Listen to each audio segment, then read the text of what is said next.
എല്ലാ പ്രിയ സുഹൃത്തുക്കൾക്കും MRS ഇലക്ട്രോണിക്സിൻ്റെ പുതിയൊരു വീഡിയോയിലേക്ക് സ്വാഗതം. ഇന്ന് നമ്മൾ നോക്കാൻ പോകുന്നത് സോണി DVD ഹോം തിയേറ്റർ സിസ്റ്റമാണ്. ആദ്യം നമുക്കിതിൻ്റെ ഒരു മോഡൽ നമ്പർ ഒന്ന് നോക്കാം.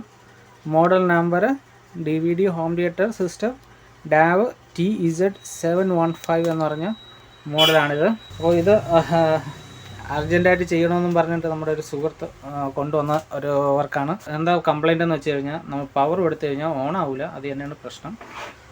വോൾട്ടേജ് കാര്യങ്ങളെല്ലാം ഓക്കെയാണ്. Stand by supply, power supply work ചെയ്യുന്നുണ്ട്. പവർ സപ്ലൈ എന്നുള്ള സപ്ലൈയും കാര്യങ്ങളൊക്കെ ചെല്ലുന്നുണ്ട്. പക്ഷേ മദർ ബോർഡ് ഓൺ ആവുന്നില്ല എന്നുള്ളൊരു പ്രശ്നമാണ്. സുഹൃത്ത് തന്നെയാണ് ഇതൊക്കെ അഴിച്ചു പറക്കി തന്നെയാണ് കൊണ്ടുവന്നിരിക്കുന്നത്. അപ്പോൾ എന്തുകൊണ്ടിട്ടാണ് ഈ ഒരു മദർ ബോർഡ് ഇത് പവർ ഓൺ ആകാത്തതെന്ന് നമുക്ക് 1 by 1 ആയിട്ട് ചെക്ക് ചെയ്ത് നോക്കാം. അതിന് മുന്നേ നിങ്ങൾ ആദ്യമായിട്ടാണ് എൻ്റെ ചാനൽ കാണുന്നുണ്ടെങ്കിൽ മറക്കാതെ സബ്സ്ക്രൈബ് ചെയ്യുക. അപ്പോൾ ആദ്യം നമുക്ക് എന്താ ചെക്ക് ചെയ്യേണ്ടത്? നമുക്കിതിൻ്റെ പവർ സപ്ലൈ ചെക്ക് ചെയ്യാം. പവർ സപ്ലൈയിൽ എത്ര വോൾട്ടേജ് വരുന്നുണ്ട്, സ്റ്റാൻഡ് ബൈ റിലീസ് ആവുന്നുണ്ടോ, സ്റ്റാൻഡ് ബൈ വോൾട്ടേജ് വരുന്നുണ്ടോ എന്നുള്ള കാര്യങ്ങളൊക്കെ നമുക്ക് ആദ്യം തന്നെ നോക്കാം. അപ്പോൾ ഇതാണ് ഇതിൻ്റെ മെയിൻ മദർ ബോർഡ് വർക്ക് ചെയ്യാനുള്ള സപ്ലൈ പോകുന്ന ലൈനാണ് ഇത്. ഈ 2 സെക്ഷനായിട്ട് വരുന്നത്.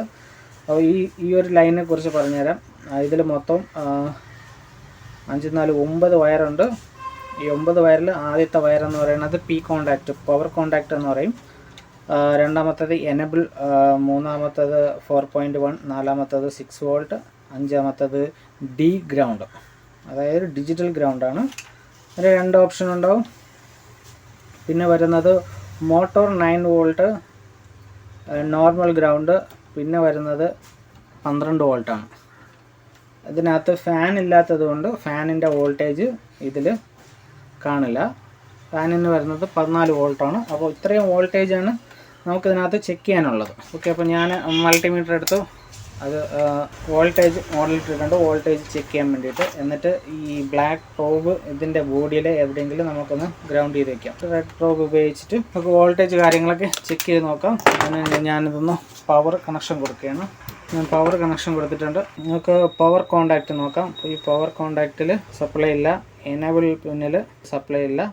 4.1ൽ 4.1 തന്നെ ഉണ്ട്. 4.2 ആണ്. 4.158 ഉണ്ട്. ഓക്കെ, അത് കഴിഞ്ഞ് 6 വോൾട്ടിൽ 8 വോൾട്ട് വരുന്നുണ്ട്. Okay, D gang second. ഇത് മോട്ടറിൻ്റെ ആണ്.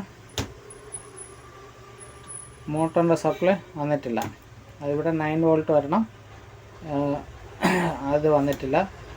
അടുത്ത 12 വോൾട്ടും വന്നിട്ടില്ല. ഇപ്പോൾ 2 വോൾട്ടേജ് വരണമെങ്കിൽ ഈ പി കോണ്ടാക്റ്റ് ആക്റ്റീവ് ആവണം. പി കോണ്ടാക്റ്റിൽ 3.3 വോൾട്ട്, ഇവിടെ 3.3 വോൾട്ട് വന്നു കഴിഞ്ഞാൽ മാത്രമേ ഈ ഒരു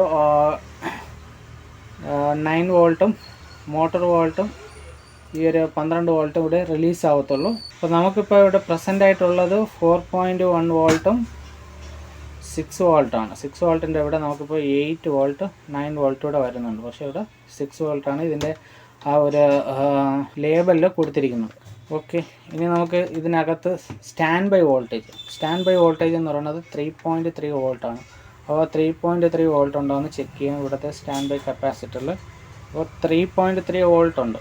സ്റ്റാൻഡ് ബൈ സപ്ലൈ ഉണ്ട്. ഇനി ഞാൻ ഈ പവർ സ്വിച്ച് ഒന്ന് പ്രസ് ചെയ്യുമ്പോഴത്തേക്ക് നമുക്ക് ഇവിടെ എനേബിളും ഈ പവർ കോണ്ടാക്റ്റും ആക്റ്റീവ് ആവുന്നുണ്ടോ എന്ന് നോക്കാം. ഞാൻ പ്രസ് ചെയ്തിട്ടും നമുക്കിവിടെ പി കോണ്ടാക്റ്റ് ആക്റ്റീവ് അല്ല. നമ്മളിപ്പോൾ പവർ സെക്ഷൻ മുഴുവനും നോക്കി. അവിടെ നമുക്ക് പവർ സപ്ലൈ ഓക്കെയാണ്, സ്റ്റാൻഡ് ബൈ വോൾട്ടേജും ഓക്കെയാണ്. ഓക്കെ, ഇനി നമുക്ക് ഇവിടെ ഇതിനൊരു ക്രിസ്റ്റലുണ്ട് ഈ ഇരിക്കുന്നത്. ഒന്ന് സൂം ചെയ്യാം. നമുക്ക് ഈ ക്രിസ്റ്റലിൽ എത്ര വോൾട്ടേജ് വരുന്നുണ്ടെന്ന് നോക്കണം. ഞാനിപ്പോൾ പവർ ഓൺ ചെയ്തിട്ട് മൾട്ടിമീറ്റർ വോൾട്ടേജ് മോഡിലാക്കിയിട്ടിട്ടുണ്ട്. നമുക്ക് ഈ ഒരു ക്രിസ്റ്റലിൻ്റെ ഈ ഒരു ലെഗിൽ 1.6. ഓക്കെ, അടുത്ത ലെഗിൽ 1.8. അപ്പോൾ ക്രിസ്റ്റൽ ഓക്കെയാണ്. കാര്യം വലിയ വേരിയേഷൻ ഇല്ലാതെ തന്നെയാണ് നമുക്ക് ആ ഒരു വോൾട്ടേജ് വന്നിരിക്കുന്നത്. 1.8 വന്നിരിക്കുന്നതെന്ന് വെച്ച് കഴിഞ്ഞാൽ നമുക്ക് ഈ ഒരു സിസ്റ്റം കൺട്രോളർ IC 3.3 വോൾട്ടിൽ വർക്ക് ചെയ്യുന്നതിൻ്റെ ആ വോൾട്ടേജാണ് ഇപ്പോൾ നമുക്ക് ക്രിസ്റ്റൽ വന്നിരിക്കുന്നത്. അപ്പോൾ അത് ക്രിസ്റ്റൽ വർക്കിംഗ് കണ്ടീഷനാണ്. ഇനി നമുക്ക് ചെക്ക് ചെയ്യാനുള്ളത് ഇതിനകത്ത് റീസെറ്റ് റീസെറ്റ് വോൾട്ടേജ് എന്ന് പറയുന്നത് ഇത് ഡയറക്റ്റ്ലി കൺട്രോൾഡ് റീസെറ്റ് വോൾട്ടേജ് ആണ്. അത് നമുക്ക് ചില സമയത്ത് ചെക്ക് ചെയ്യുമ്പോഴത്തേക്കും ഡൗൺ ആയിരിക്കും, ചില സമയത്ത് അത് ആക്റ്റീവ് ആയിരിക്കും.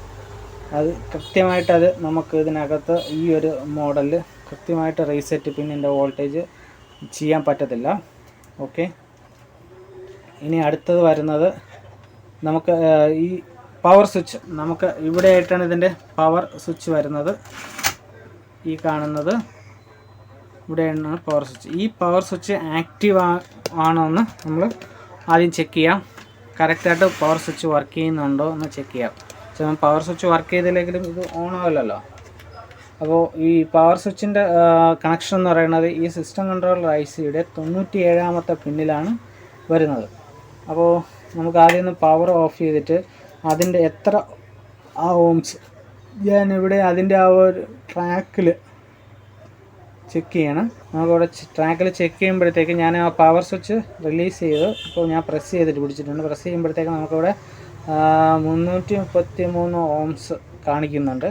അതായത് അവിടെ ഈ ഒരു പവർ സ്വിച്ച് വർക്ക് ചെയ്യുന്നുണ്ട്. ഇനി ഓൺ ചെയ്തിട്ട് അതിനകത്ത് ആ പവർ സ്വിച്ചിൽ എത്ര വോൾട്ടേജ് വരുന്നുണ്ടെന്ന് ചെക്ക് ചെയ്യാം. ആ പവർ സ്വിച്ചിൽ 3.3 വോൾട്ട് കറക്റ്റ് വരുന്നുണ്ട്. ഞാൻ പവർ പ്രസ് ചെയ്യുന്ന സമയത്ത് അത് 0.033 വോൾട്ടിലോട്ട് പോകുന്നുണ്ട്. അതായത് നമ്മുടെ പവർ സ്വിച്ച് പ്രോപ്പറായിട്ട് വർക്ക് ചെയ്യുന്നുണ്ട്. പക്ഷേ എന്നിട്ടും ഇത് പവർ ഓൺ ആവുന്നില്ല. ഓക്കെ, അപ്പോൾ ഞാനിതിൻ്റെ സർക്യൂട്ട് ഡയഗ്രാം നോക്കിയതിൽ ഇതിനകത്ത് മൊത്തം 3 കീ ഔട്ടാണ് പോകുന്നത്. ഈ 3 കീ ഔട്ടെന്ന് പറയുന്നത് കീ 0, കീ 1, കീ 2 ഇങ്ങനെ 3 ഔട്ട്പുട്ട് കീസുകൾ ഈ ഒരു സിസ്റ്റം കൺട്രോളർ ICയിൽ നിന്ന് ഔട്ട്പുട്ട് പോകുന്നുണ്ട്. അപ്പോൾ നമുക്ക് കീ 0 എന്ന് പറയുന്നത് 97ാമത്തെ പിന്നിൽ നിന്നാണ് പോകുന്നത്. കീ 1 എന്ന് പറയുന്നത് 95ഉം കീ 2 എന്ന് പറയുന്നത് 94ാമത്തെ പിന്നിൽ നിന്നാണ് പോകുന്നത്. ഇവിടെ ഈ കാണുന്ന 3 പോയിന്റുകൾ, അതായത് ഇതിൻ്റെ കണക്ഷൻ പോകുന്നതെന്ന് വെച്ച് കഴിഞ്ഞാൽ ഈ 97, 95, 94. അപ്പോൾ ഈ ഒരു 3 പിന്നിൽ നിന്ന് ആദ്യം ഒരു 1K റെസിസ്റ്റർ, നെറ്റ്വർക്ക് റെസിസ്റ്റർ ഇട്ടിട്ടുണ്ട്. അവിടെ നിന്നാണ് നമുക്ക് നേരെ ഡയറക്റ്റ് ഈ ഒരു സ്വിച്ചിലോട്ട് കണക്ഷൻ പോകുന്നത്. അവിടെ നിന്ന് വേറൊരു 10K റെസിസ്റ്റൻസിൻ്റെ നെറ്റ്വർക്ക് റെസിസ്റ്റർ ഇട്ടിട്ട് ഒരു 3.3 പുള്ളപ്പ് ചെയ്തിട്ടുണ്ട്. അപ്പോൾ ഈ 3.3 പുള്ളപ്പ് ചെയ്തത് 3.3 കറക്റ്റായിട്ട് നിന്ന് കഴിഞ്ഞാൽ മാത്രമേ നമുക്ക് ഈ ഒരു സ്വിച്ചും കാര്യങ്ങളൊക്കെ വർക്ക് ചെയ്യത്തുള്ളൂ. അപ്പോൾ ഈ 3 പോയിൻ്റ് 1, 2, 3 ഈ 3 പോയിൻറ്റിലും 3.3 വോൾട്ടേജ് പ്രോപ്പറായിട്ട് ഉണ്ടോ ഇല്ലയെന്ന് ചെക്ക് ചെയ്യണം. അതായത് സ്വിച്ചിൻ്റെ കണക്ഷനിലുള്ള 3.3 കറക്റ്റായിട്ട് വർക്ക് ചെയ്യുന്നുണ്ടോ എന്ന് ചെക്ക് ചെയ്ത് നോക്കാം. അപ്പോൾ ഞാനിപ്പോൾ ഇത് മൾട്ടിമീറ്റർ വോൾട്ടേജ് മോഡിൽ തന്നെയാണ് കിടക്കുന്നത്. അപ്പോൾ ഞാനിവിടെ ഒന്നാമത്തെ 97ാമത്തെ പിന്നിൽ ചെക്ക് ചെയ്യുന്ന സമയത്ത് നമുക്കിവിടെ 3.3 കിട്ടുന്നുണ്ട്. 95ാമത്തെ പോയിന്റിൽ ചെക്ക് ചെയ്യുമ്പോഴത്തേക്ക് നമുക്കിവിടെ 1.7 കിട്ടുന്നുണ്ട്. 94ാമത്തെ പിന്നിൽ ചെക്ക് ചെയ്യുമ്പോഴത്തേക്കും 3.1. അതായത് 3 കീപാഡിലുള്ള വോൾട്ടേജുകൾ വ്യത്യാസപ്പെട്ട് നിൽക്കുന്നുണ്ടിട്ടാണ് ഈ ഒരു സിസ്റ്റം പവർ ഓൺ ആവാത്തത്. കറക്റ്റ് ഈ ഒരു 3 കീസിലും 3.3 വോൾട്ട് വരണം. ഓക്കെ, അപ്പോൾ ഞാൻ ഇവിടെ നിന്ന് ഈ കീപാഡിൻ്റെ കണക്ഷൻ ഊരുകയാണ്. കീപാഡിൻ്റെ കണക്ഷൻ ഊരിയിട്ടിട്ടുണ്ട്. ഈ കീപാഡിൻ്റെ കണക്ഷൻ ഊരിയിട്ടതിന് ശേഷം ഞാനിവിടെ ചെക്ക് ചെയ്യുമ്പോഴത്തേക്ക് എനിക്കിവിടെ 95-ൽ 3.3 കറക്റ്റായിട്ട് വരുന്നുണ്ട്. 94-ൽ 3.3 കറക്റ്റായിട്ട് വരുന്നുണ്ട്. 97-ലും 3.3 കറക്റ്റായിട്ട് വരുന്നുണ്ട്. അപ്പോൾ ഇവിടുത്തെ പ്രശ്നം എന്ന് പറയുന്നത് ഫ്രണ്ട് പാനലിലോട്ട് പോകുന്ന ഈ ഒരു സ്വിച്ച് കംപ്ലൈൻ്റ് ആണ്, സ്വിച്ചിൻ്റെ പ്രശ്നമാണ്. ഫ്രണ്ട് പാനൽ കൊടുക്കാതെ തന്നെ നമുക്ക് ഒന്ന് പവർ ഓൺ ചെയ്ത് നോക്കാം. പവർ ഓൺ ചെയ്തിട്ട് ഇത് വർക്ക് ചെയ്യുന്നുണ്ടോ ഇല്ലയെന്ന് നോക്കാം. അതിന് വേണ്ടിയിട്ട് ആദ്യം ഞാനിന്ന് പവർ ഓൺ ചെയ്യുന്നു. ഓക്കെ, ഇപ്പോൾ ഇത് ഞാൻ പവർ ഓൺ ചെയ്തിട്ടുണ്ട്. ഇവിടെ നമുക്ക് ആ പവർ കോണ്ടാക്റ്റിൽ എത്ര വോൾട്ടേജ് വരുന്നുണ്ടോ ഇല്ലയെന്ന് ചെക്ക് ചെയ്ത് നോക്കാം. പവർ കോണ്ടാക്റ്റിൽ 3.3 വരുന്നുണ്ട്. എനേബിൾ പിന്നിൽ 3.2 വരുന്നുണ്ട്. ഇവിടെ 12 വോൾട്ടിൽ 11.8 വോൾട്ട് വരുന്നുണ്ട്. ഇപ്പോൾ ഞാൻ കീപാഡ് ഇളക്കിയിട്ടിട്ടാണ് ഇത് പവർ ഓൺ ചെയ്ത്. ഓക്കെ, അപ്പോൾ നമുക്കിതിൻ്റെ ഈ കീ ഒക്കെ ഒന്ന് റെഡിയാക്കിയിട്ട് കീപാഡൊക്കെ ഒന്ന് ഇളക്കിയെടുത്തിട്ട് ഇതിനടിയിലാണ് വരുന്നത്. അപ്പോൾ ഇത് ഫ്രണ്ട് പാനൽ ഫുൾ ഇളക്കി ഇതിൻ്റെ കീയൊക്കെ ഒന്ന് റെഡിയാക്കി സെറ്റ് ചെയ്തിട്ട് വരാം. കുറച്ച് സമയം എടുക്കും ഇതൊക്കെ ഒന്ന് ഊരിയെടുക്കാൻ വേണ്ടിയിട്ട്. അപ്പോൾ അതെല്ലാം ഒന്ന് റെഡിയാക്കി സെറ്റാക്കിയിട്ട് നമുക്കിതൊന്ന് പവർ ഓൺ ചെയ്ത് നോക്കാം. ഡിസ്പ്ലേ വരുന്നുണ്ടോ ഇല്ലയോ എന്ന് അപ്പോൾ അറിയാൻ പറ്റും. അപ്പോൾ നമ്മുടെ സെറ്റ് റെഡിയായി ഇട്ടുണ്ട്. അപ്പോൾ ഞാൻ ഈ പാനൽ ഫുള്ള് ഫ്രണ്ട് പാനൽ ഇളക്കി, അത് ഒരുപാട് സമയമെടുത്തു. ഇത് ഫ്രണ്ട് പാനൽ ഇളക്കി എൻ്റെ കംപ്ലയിൻറ്റ് കണ്ടുപിടിക്കാൻ. അപ്പോൾ ഈ സ്വിച്ചും കാര്യങ്ങളൊക്കെ നോക്കി, ഈ സ്വിച്ചും കാര്യങ്ങളും ഒക്കെ ഓക്കെയാണ്. പക്ഷേ ഇവിടെ ഒരു റെക്കോർഡിങ്ങിൻ്റെ ഒരു ഈ ഒരു സ്വിച്ചിൻ്റെ ക്രോസ് ആയിട്ട് ഒരു PF കപ്പാസിറ്റർ ഇട്ടിട്ടുണ്ട്. ആ കപ്പാസിറ്ററിൻ്റെ വാല്യൂവിൽ കുറവാണ്. അതായത് ആ വാല്യൂ വ്യത്യാസം വന്ന് ഓംസ് മോഡലായതുകൊണ്ടിട്ടാണ് നമുക്കിവിടെ ഈ ഒരു പ്രശ്നം വന്നത്. അപ്പോൾ ആ കപ്പാസിറ്റർ മാറ്റിയിട്ട് അവിടെ അതിന് പകരമായിട്ട് വേറെ കപ്പാസിറ്റർ ഇട്ടു. ഇപ്പോൾ ഈ സ്വിച്ച് വർക്കിംഗ് ആണ്. അപ്പോൾ ഇത് വർക്കിംഗ് കണ്ടീഷനായിട്ട് പവറൊക്കെ എല്ലാം ഓൺ ആയിട്ടുണ്ട്. നമുക്കൊന്ന് പവർ ഓൺ ചെയ്ത് നോക്കാം.